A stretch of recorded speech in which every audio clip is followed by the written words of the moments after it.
მოგესალმებით, ეთერშია გადაცემა რაკურსი ევროპისკენ, მე კი მისი ავტორი და წამყვანი გიორგი მიქელაძე გახლავართ. უკვე ურთვეზე მეტია, თითქმის 2 თვეა საქართველოში ძალიან მძიმე პოლიტიკური ვითარებაა.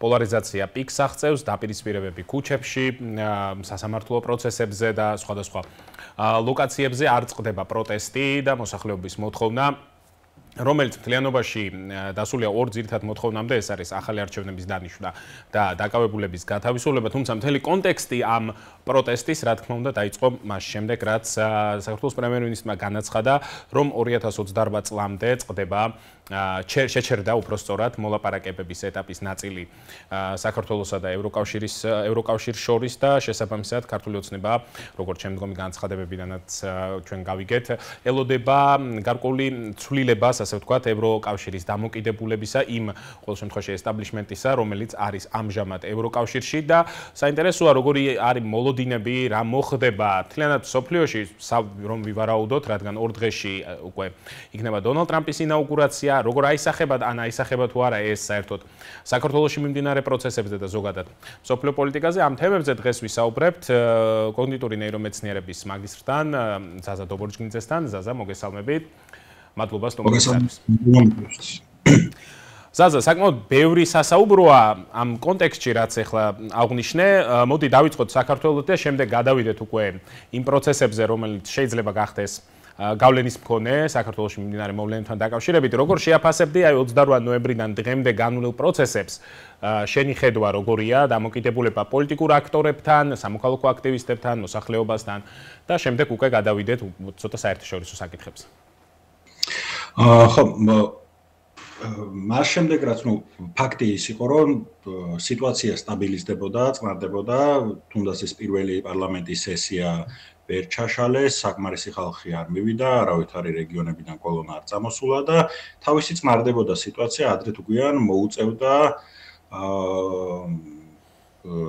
ოპოზიციას პარლამენტში შესვლა, მაგრამ კობახიძის განცხადება 2028 წლამდე გადადების თაობაზე მოყვა, გამოცოცხლება თავიდან პროტესტის, რომელიც საერთოდ უკვე აღარ იყო იმდენად რაღაც არჩევნებზე და ოპოზიციაზე, რამდენადაც უბრალოდ ბრაზი იყო ხალხის. ის არ არის გასაკვირი, როცა ამდენი წელია გაქვს ეს პოლიტიკა, რომ ევროკავშირში გაწევრიანება ჩვენი რაღაცა უმთავრესი მიზანი არის, კონსტიტუციაში ეს გვიწერია, რომელიც ოცნებამ შეიტანა ეს კონსტიტუციაში და მთელ თაობებს რო ესე გაზრდი, რომ თავარი ცხოვრებაში არის ნატო და ევროკავშირი, მერე არ არის გასაკვირი, რომ ასეთი რეაქცია მოყვება. და თითქოს ეს იყო განცხადება იყო პასუხი ევროპარლამენტის რეზოლუციაზე, რომ მოგვიწოდებენ ახალი არჩევნებისკენ, მაგრამ ახლა ევროპარლამენტს რამდენი ეგეთი რეზოლუცია მიუღებია ლობირების სივრცე არის ევროპარლამენტი და ხან რა ვიცი სტალინის კულტის აკრძალვა მოგთხოვეს, ხან რაღაცა რუსეთის სანქცირება, ევროპარლამენტი არ არის ის რო არც ქონოდა ოცნებას რეაქცია, ამას არაფერი არ მოყვებოდა. ამიტომ ეს განცხადება რა თუნდაც როგორი ფორმითაც მოხდა, იყო მწვავე და ჩემი აზრით პრემიერ-მინისტრი უნდა იყოს უფრო ესეთი გამაერთიანებელი ფიგურა და არა ესეთი რომელიც ხისტი და მწვავე განცხადებების გაკეთება. ვინც აკეთებს, ისეთი ფიგურა უნდა იყოს, ვინც წინასწარ ფიქრობს, რა რეაქცია შეიძლება მოყვეს ამას, იმიტომ რომ ფაქტია მიდიოდა ჩაწყნარებისკენ ეს პროცესი და ეხლა უკვე ისეთ პოლარიზაციაში გადავეშვით, რომ რაც მანამდე იყო არჩევნების შემდეგ, იმაზე უკვე გაცილებით უარესია, მივედით რაღაცა ფიზიკური და პირისპირების ნორმალიზებამდე. და აი ეხლა ბოლო სიტუაციას თუ ახალი წლის შემდგომ სიტუაციას თუ გადავხედავთ, ხშირად არის იყო მოსაზრება, რომ პოლიტიკური მდგენელი ამ აქციებს თითქმის აღარ აქვს, რადგან ოპოზიციას ყოველ შემთხვევაში ეს არ ჩანს, ჰქონდეს რაიმე ბერკეტი რეალურად ზემოქმედების სამოქალაქო სახალხო ადამიანთა პროტესტის მიმართ და ხომ არ არის და შესაბამისად ქართულ ოცნებაშიც გაჩნდა დამოკიდებულებად, რომ თითქოს რადგან პოლიტიკური ნაწილისგან ასე ვთქვათ, დაიცალა ნელ-ნელა, თითქოს ეს მისით ჩაივლის, ნუ რაღაც პერიოდი გაგრძელდება და შემდეგ ბოლო-ბოლო, ნუ მაინც პოლიტიკურ პარტიებმა უნდა მიიღონ არჩევნებში მონაწილეობა და თუ მათ მიმართ საზოგადოებას ნდობა ისედაც არ აქვს, საბოლოო ჯამში, ასე ვთქვათ, ეს იმ მოთხოვნამდე რაც აქვთ აქციის მონაწილეებს ახალი არჩევნები, უბრალოდ ფიზიკურად ვერ მივა, რადგან იგივე ნდობა პოლიტიკური აქტორების მიმართ საერთოდ არ აქვთ.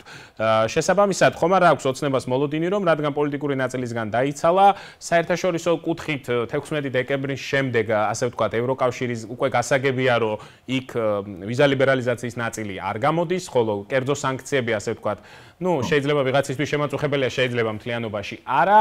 შესაბამისად, და ეს მოსახლეობის დიდ ნაწილზე რომელიმე პოლიტიკოსის, ასე ვთქვათ, დასანქცირება დიდად არ მოქმედებს. შესაბამისად, ხომ არ აქვს უბრალოდ მოლოდინი ქართულ ოცნებას, რომ აი დრო ჩაივლის და შესაბამისად ეს უბრალოდ მისით დაიშლება. კი, მაგის მოლოდინი აქვს, იმიტომ რომ განწყობა აქციებზეც ასაც ვესაუბრები, ახალგაზრდებს არის ის, რომ ოცნება ეზიზღებათ, მაგრამ არც ოპოზიციაზეა ვინმე კარგი წარმოდგენის და ასე ვთქვათ დააკარგა ოპოზიციამაც ნდობა. და ამ შემთხვევაში ხო გავგებარია გეგმა კონკრეტულად რა არის, რომ დაინიშნოს ეს ადამიანელი არჩევნები ან რა ვიცი რაღაცა დაიშალოს მთავრობა ნებისმიერ რამე რომ მოხდეს. ალტერნატივაც არ მოსწონს ამ ხალხს, რასაც ვაკვირდები და ასეთ მოკლე დროში ახლა ახალი პოლიტიკური კლასი ხო შეექმნება, კი არის საუბარი. ახალი პარტიები უნდა შეიქმნას, ახალგაზრდები უნდა წამოვიდნენ, მაგრამ ეს ხო დიდ დროს მოითხოვს, დროს მოითხოვს, დიდ ფულს მოითხოვს და ამოცემულობაში ის პოლიტიკური კლასი ყავს, რაც ყავს და ამიტომ კონკრეტული გეგმა რა არის ამ აქციების, გარდა იმისა, რომ გაბრაზებულია ხალხი მთავრობაზე არ ჩანს. ოცნებას კი ზუსტად იმის იმედი აქვს, რომ რეგიონალური კონსენსუსი არსებობს, რომ ოცნება უნდა იყოს ხელისუფლებაში. აზერბაიჯანის ხარდაჭერა აქვს, თურქეთის ხარდაჭერა აქვს, ასევე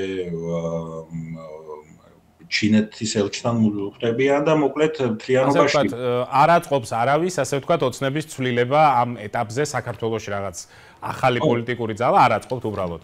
სამეზობლოს არ აწყობს, ერდოღანს, ალიევს არ აწყობს და მაგის იმედი აქვს, რომ საბოლოო ჯამში დასავლეთი ბოლომდე ვერ გადაახტება ამ აქტორებს რეგიონში. ახლა ხო ისე ხო არ გამოვა, რომ ერდოღანი ელაპარაკება როგორც მთავრობას ოცნებას და რაღაც დასავლეთი ლაპარაკება, რა ქვია, სალომე ზურაბიშვილის ორი მთავრობათან ამ ევროკავშირის და ნატოს წევრია თურქეთი, ხო? დიახ.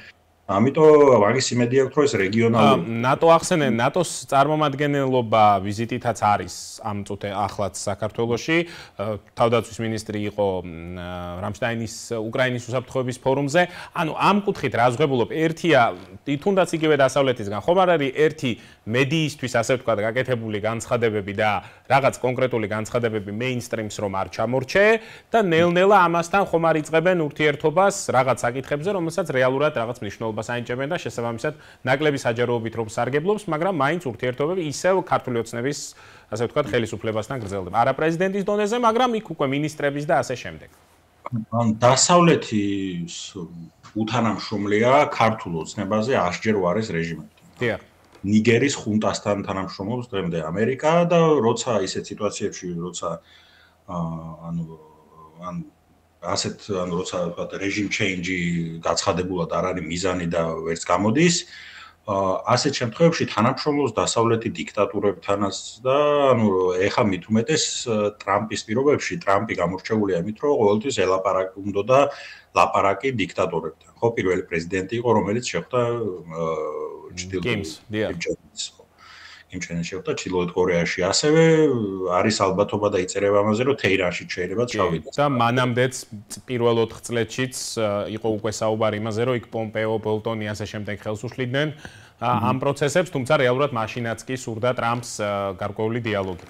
რადგან ტრამპი ახსენე, ბარემ გადავიდეთ ამ ნაწილში, თუმცა ჯერ ქართულ კონტექსტში მინდა კითხო, ნახავდი ფოტოებს სალომე ზურაბიშვილის მიერ გადაღებულს ინაუგურაციის წინ, ასე ვთქვათ, რესპუბლიკელების ღონისძიებაზე. ნუ ფოტოები ერთია, გასაგებია, პოლიტიკურად ბევრს არაფერს არ ნიშნავს.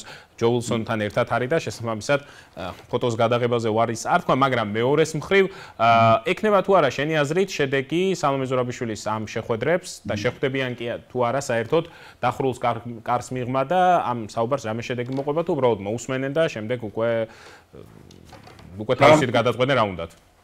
ტრამპ უმცროსის ამ წვეულებაზე, ანუ ამის გაანიუსება მოხდა ისე, რომ სალომე ზურაბიშვილი, რადგან ამ წვეულებაზეა, ამერიკა მას ერთადერთ ლეგიტიმურ მმართველად აღიარებს, რაღაც ასე ხდება, გასაგებად უცადია წვეულებაზე დასწრება ვერ იქნება ამის ინდიკატორი და კიდევ ერთი რაც არის საინტერესო, ანუ მაგალითად ამ წვეულებაზე დაპატიჟებული იყვნენ ფედერალისტებიც. იყვნენ, მაგრამ არც ერთი მედია ამას არ აშუქებს. ეხლა რო ჩასულიყო ხაზარაძე მაგ წვეულებაზე 30 ნიუს დადებდა TV პირველი და ანუ ეს ოპოზიციური ტელევიზიები გააშუქებდნენ, მაგრამ ფედერალისტები ის მედია, რომელსაც წინასაარჩევნოდაც და ის პარტია, რომელიც წინასაარჩევნოდაც და შემდეგაც არ უთმობენ საეთერო დროს, იმიტომ რომ ეს პრაქტიკა ჩვენთან რო საეთერო დრო უნდა იყიდო, რაღაცა ვინ საწყობს კონკრეტული ტელევიზიის დაფინანსებელ ოლიგარქს ის პარტიები უნდა გააშუქო და საბოლოო ჯამში ოპოზიციური მედიაც კი არა, კონკრეტული პარტიების მედიები არის. მაშინ გადავიდეთ უკვე უშუალოდ ტრამპის ინაუგურაციაზე 20 იანვრის შემდეგ, ასე ვთქვათ, ის შეძლებს უკვე სრულფასოვნად მოქმედებაზე გადასვლას.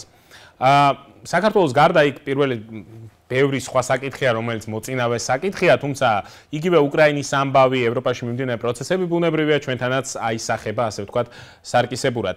როგორი ფიქრობ, რა დამოკიდებულება ექნება ტრამპს ევროპულ ქვეყნებთან, სადაც სხვათა შორის ბევრ ქვეყანაში საკმაოდ მძიმე პოლიტიკური ვითარება მთავრობების დაშლასთან ან მოსალოდნელ არჩევნებზე მემარჯვენე ძალების გამარჯვებასთან დაკავშირებით, იგივე ტრამპის მაგალითზე, ასე ვთქვათ, და იგივე უკრაინის მიმართებაში როგორი პოლიტიკა ექნება შენი აზრით ამერიკას, უმალ მოლაპარაკებაზე წასვლა თუ ჯერ რაღაც, ასე ვთქვათ, უპირატესი პოზიციის დაკავების და შემდეგ უკვე მოლაპარაკებაზე წასვლის. ხო, წელს ახლა რამდენიმე დღის წინ გამოქვეყნდა 2025 წლის გეოპოლიტიკური რისკების შეფასების ანგარიში, ევრაზიის ჯგუფი არსებობს ასეთი საკონსულტაციო გეოპოლიტიკური რისკების შემფასებელი ორგანიზაცია და პირველი რისკად რაც უწერიათ არის ის, რომ საერთაშორისო ურთიერთობებში დაბრუნდა ჯუნგლების კანონი. რაც ნიშნავს იმას, რომ რაც არსებობს თქვათ გაეროს ქარტიაში სუვერენული თანასწორობის პრინციპი, რომ პატარა ქვეყანას და დიდი ქვეყანას მიუხედავად ეკონომიკური თუ სოციალური თუ სხვა უთანასწორობისა, მაინც იურიდიულად არის თანასწორი. ეს პრინციპი მოირყვა და ახლა ყველაფერი დამოკიდებულია ძალაზე და დიდ ქვეყნებს მიეცემათ საშუალება უფრო მეტი მიაღწიონ, ასე ვთქვათ. თავის მხრივ ტრამპი მაგალითად პრეტენზიებს აცხადებს გრენლანდიაზე, კანადაზე, იქ უნდა გადაარქვას მექსიკის ყურეს სახელი, რაც არის თავის მხრივ ამ მონროს დოქტრინის თანამედროვე ვერსია, რომ ტრამპის ფოკუსი ძირითადად იქნება დასავლეთ ჰემისფეროში.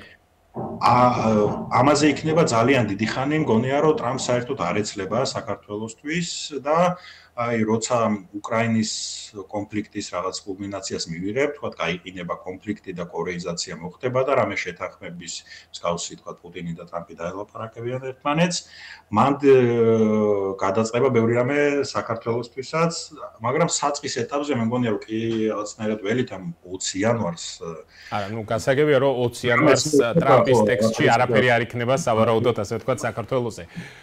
ევროკავშირისთვის ანუ ძალიან ევროპისთვის ეს რას ნიშნავს, არის ძალიან განუსაზღვრელი და ბუნდოვანი, იმიტომ რომ ტრამპი არ ამას და მაინც კარგი წარმოდგენის ევროკავშირზე, ესეთი პირველი ვადის დროს ჯერ კიდევ მაკრონთან ჰქონდა შეხვედრა და მაკრონმა უთხრა, რომ საერთო მტერი ყავს ჩინეთი და მოდი ერთად ვიმუშაოთ ჩინეთის წინააღმდეგ. რაზეც ტრამპის პასუხი იყო, რომ ევროკავშირი არის ჩინეთზე უარესი. ხოდა ეკონომიკურად, პოლიტიკურად უსაფრთხოების თვალსაზრისით ბევრი რამე შეიცვლება ევროკავშირშიც და მოუწევს რაღაც ტიპის ევროპას სტრატეგიულ ავტონომიაზე მუშაობა, იმიტომ რომ თავდაცვის ხარჯების გაზრდაც მოუწევს და ძალიან ბუნდოვანი არის ახლა განუსაზღვრელობის ის დონე, რაც არის სოფლიოში არასდროს არ ყოფილა, იმიტომ რომ სრულიად შეიცვალა, ყველაფერი შეიცვალა სოფლიო წესრიგში და უკვე რაც ხდება არის ის, რომ საერთაშორისო ინსტიტუტების და ორგანიზაციების გავლენა იკლებს. კი, ამაზე იყო საუბარი, რეპუტაციამაც და გავლენამაც ძალიან დაიკლო ბევრი, ასე ვთქვათ, არათანმიმდევრული გადაწყვეტილების გამო. კი, დაიკლო და ეხლა მთავარი აქტორი ხდება ერი სახელმწიფო. ნაციონალიზმი მოიკრიფა ძალა, ну ფაქტია ყველგან ირჩევენ ამ მემარჯვენე ნაციონალიზმს. ყოველ შემთხვევაში პროცენტები მსგავსი პარტიების ძალიან მატულობს, თუ ბოლომდე ვერ იგებს, წინა წლებთან შედარებით საოცრად დიდი მაჩვენებელი აქვს. ვერავინ ვერ იფიქრებდა, რომ გერმანიაში AfD-ს 20% ექნებოდა, მაგრამ მაგრამ ფაქტია აქვს და მეორე პარტიაა დღეს გერმანიაში, რომელსაც რამდენიმე თვის წინ ჯერ კიდევ ნაცისტებს ეძახდნენ და ამ კუთხით ხომ არ გახსენდება ისტორია ხშირად მეორდება ერთმა დაიფაროს ამ შედეგისგან, მაგრამ უბრალოდ იმას ვამბობ, რომ 20-იან წლებში, როდესაც ერთ-ერთ პარტიას, ასე ვთქვათ, მოემატა ძალიან რეიტინგი, რომელიც აბსოლუტურად ნულს უდრიდა და შემდეგ ამ პარტიამ ქნა ის, რაც ჩაიდინა ალბათ მსოფლიო ისტორიაში ყველაზე დიდი დანაშაულები. ამ ნაწილში იმ პერიოდში სანამ ამ დანაშაულებამდე მივიდო და არ ითვლებოდა ეს პარტია იმას, რომ ამას გააკეთებდა საერთოდ და სწორედ ნაციონალური იდეის, ასე ვთქვათ, განმახორციელებლად და გერმანიის აღორძინების, ასე ვთქვათ, მაშინაც იყო საუბარი მიგრანტებზე, რთულ ეკონომიკაზე, ომებზე და რომელშიც გერმანია თბილად იხარჯებოდა, ასე შემდეგ, ასე შემდეგ. ხომ არ მეორდება მსგავსი სიტუაციები ზოგადად მთელს მსოფლიოში, სადაც სწორედ ეს ნაციონალისტური ძალები და საკუთარ თავზე, ასე ვთქვათ, პროცესის გადმორთვა და ამ კონტექსტში ქართული ოცნების რიტორიკა ხომ არ ემთხვევა ზუსტად ამ ასე ვთქვათ მემარჯვენე ტალღას, ხომ არ დაჯდა მემარჯვენე ტალღაზე ქართული ოცნება და ცდილობს ასე ვთქვათ ბოლომდე გაიყვანოს ეს ნაწილი, რადგან თulis რომ ბოლოში გარდაუვალია სწორედ მემარჯვენე ძალების გამარჯვება რაღაც ეტაპზე მაინც. ხომ რომ თავიდანვე მაგაზე დადეს ეს აშკარა იყო, იმიტომ რომ კონსერვატიული რიტორიკა არც ისე დიდი ხნის წინ აითვისა ოცნებამ და ეგ ფსონი გააკეთეს, რომ სოფლიოში არის აღზევება ამ მემარჯვენეობის, ნაციონალიზმის და ყველგან ძალას იკრებს ეგეთი პოლიტიკური პარტიები, ვინც ამ ეროვნულ ღირებულებებზე, ტრადიციონალიზმზე და კონსერვატიზმზე აკეთებს ფსონს.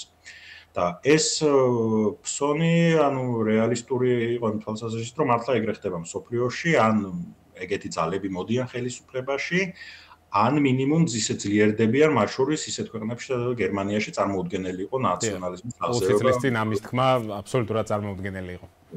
და ეს ყველაფერი არის ცხადია იმ შეცდომების შედეგი, რომელიც მოიტანა ლიბერალურმა საერთაშორისო წესრიგმა, თუნდაც ეს უკონტროლო მიგრაციაც პრობლემაა და ამის თქმა რასიზმი არ არის. დიახ. უკონტროლო მიგრაციამ დესტაბილიზაცია გამოიწვია საზოგადოებების დასავლეთში. უთანასწორობა და ბევრი სხვა და ასევე ეს ეგრეთ წოდებული cancel კულტურა, ადამიანების გაძევება, განსხვავებული ჩახსნა ყველაფრისგან და ასე შემდეგ. ყველაფრიდან და ასე შემდეგ ამ ყველაფერმა კოლექტიურად მოიტანა ის, რომ ხალხი არის გაბრაზებული და დაღლილი იმ ისტებლიშმენტით, რაც არის. ომები და ასე შემდეგ და შესაბამისად ამისთვის სიხელთეს მომენტი კონსერვატიულმა ძალებმა და დღეს ეგ ტალღა არის, რა ეს წითელ ტალღას რასაც ეძახდნენ, რამაც გადაუარა ამერიკას და ტრამპი არჩევინა, ეს ნელ-ნელა სხვადასხვა ადგილებში ხდება. თუმცა ბოდიში მინდა რომ მოვასწროთ, ჩვენთან პირიქით აღმოჩნდა, ჩვენთან 12 წელია, ასე ვთქვათ, ხელისუფლებაშია, სწორედ ასე ვთქვათ, მემარჯვენე დავარქვათ, მოდი, მეტი ტერმინოლოგია ამ შემთხვევაში ჯერჯერობით დეფინიცია სხვა რომ არ გამოვიყენოთ და წინა ხელისუფლება და ოპოზიცია გადავიდა, ასე ვთქვათ, იმ ძალებში, რომელიც ესტაბლიშმენტია სხვაგან. ამ რევერსიულმა სიტუაციამ რა შედეგი შეიძლება მიიღოს და ბოლოსკენაც რომც გითხრა, აი უახლოესი ერთი თვის განმავლობაში რას ელოდები ქართულ პოლიტიკურ სივრცეში. ოცნება დაიწყო როგორც სოციალ-დემოკრატიულმა პარტიამ და თანამშრომლობაც ევროპარლამენტში ჰქონდა სოციალ-დემოკრატებთან, მაგრამ ბოლო 3 წელია დაახლოებით გახდნენ კონსერვატიული იდეოლოგიის ძალა. ეხლა მანამდე ანტიდისკრიმინაციული კანონი შემოიღეს, რა ვიცი, კონსერვატიული მიმართულება არ ჰქონდათ, მაგრამ ეს ბოლო 3 წელია ეს კონსერვატიზმი აითვისეს ოცნებამ საკმაოდ წარმატებულად ამ სუვერენიტეტის თემა ნაციონალიზმი დღეს არის ყველაზე მძლავრი იდეოლოგია. და ოპოზიცია თავის მხრივ უნდა აითვისებინა რა ეს პოლიტექნოლოგიები და არ უნდა ჩანდეს ისე რომ ოპოზიცია არის გარედან მართული და ოცნება არის ეროვნული, ასე ვთქვათ, თვითონვე დაეხმარა ოპოზიცია ამ ოპტიკის შექმნაში ოცნებას, რომ მხოლოდ ოცნება ეროვნული ძალა და თვითონ არიან გარედან მართულები, იმიტომ რომ მთელი ფსონი ჩამოვიდნენ წინასაარჩევნოდ ევროკავშირზე. და ახლა უკვე რა სიტუაციაცაა, აქედან გამოსავალი არის ის, რომ ყველამ ჩემი აზრით უნდა გადადგას ერთი ნაბიჯი უკან. ოცნებამ იმ თვალსაზრისით, რომ შეიწყალოს, გაათავისუფლოს დაკავებულები და ბოლომდე რეპრესიულ ხაზს არ მიყვეს და რაღაცნაირად ძალადობა შეამციროს თავის მხრიდან და ოპოზიციისთვის ერთადერთი რეალისტური არის რომ 2025-ში თუნდაც პარლამენტში რო არჩევდნენ 2025-ის არჩევნებში უნდა თვითმმართველობის არჩევნებს დიახ თვითმმართველობის არჩევნებში მონაწილეობა უნდა აიღონ და აჩვენონ რომ თუ აჩვენებენ თუ მოიგეს თვითმმართველობის არჩევნები მე შეიძლება დაითანხმოუცნება ადამიან들 საპარლამენტოში სხვა რაღაც მაგრამ ამოცემულობაში სადაც ოცნება არის ალყაში და ეუბნებიან რომ რუსები ხარ და როგორც კი ხელისუფლებიდან წახვალ დაგხოცავთ ამის ხო ანუ ამ რადიკალიზაციის ფონზე ოცნება უბრალოდ თვითგადარჩენის გამო მინიმუმ არ დანიშნავს ამ ადამიან들 საპარლამენტოს და რეალისტურად მალეა ეს თვითმმართველობის არჩევნები და თბილისში ფაქტია ოპოზიციამ აიღო ოცნებაზე მეტი ხმა